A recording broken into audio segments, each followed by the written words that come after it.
Mami, ganito rin ba kayo magluto?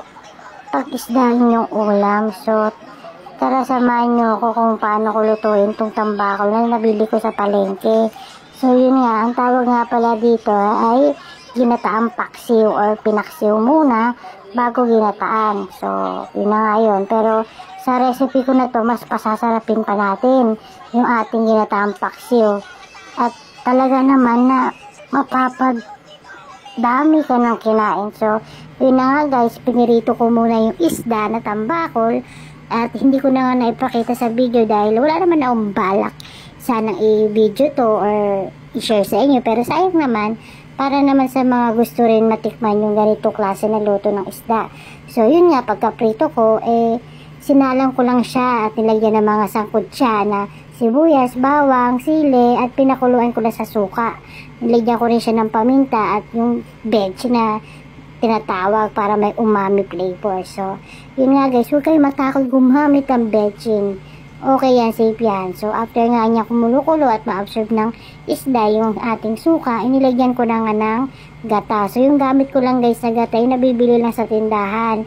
Yung nakapack lang para kasi madalian na. Di ka na magpiga-piga.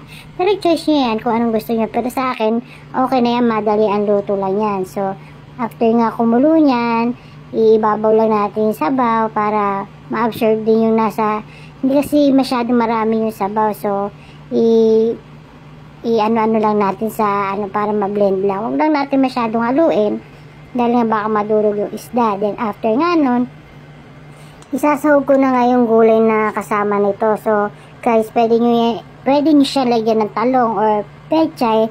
Sa part na to, pechay ay ang aking sinahog.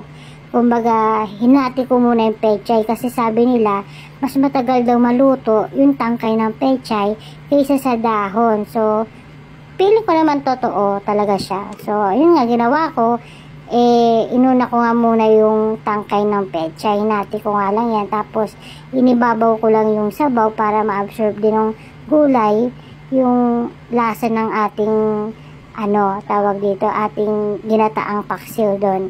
Then, after nga nun, nilagay ko na nga yung dahon, yung kahati ng tangkay yun. Yun nga, totoo nga naman talaga na medyo matagal maluto yan. At makikita nyo, punong-puno yan. Pero mamaya makikita nyo, liliit na yan. Kasi naluto na nga yung pechay. Parang kangkong lang din yan eh. Pagkala nyo, ang dami yung nilalagay. Pero pag naluto, umuunti na. So, ngayon lang siya, ibabaw lang natin sa baw para malagyan din or magkalasa yung ating pechay. So, yun, makikita nyo yan. Napakasarap na, guys. Napakasarap yan, grabe, swabe. Tapos, pwede nyo ihalo sa mainit na kanin. Pigain nyo lang yung green na sili. So, yun lang, guys. Sana may natutunan kayo sa aking recipe na hindi ko naman binalak talagang i-upload or i-video. Pero, ayun na nga, inyo na nga napapanood. So, hintayin nyo lang yung matuyo at pwede na yan. Depende yan sa dami ng sabaw na gusto nyo. Pero, napakasarap na yan guys. So, yun lang guys.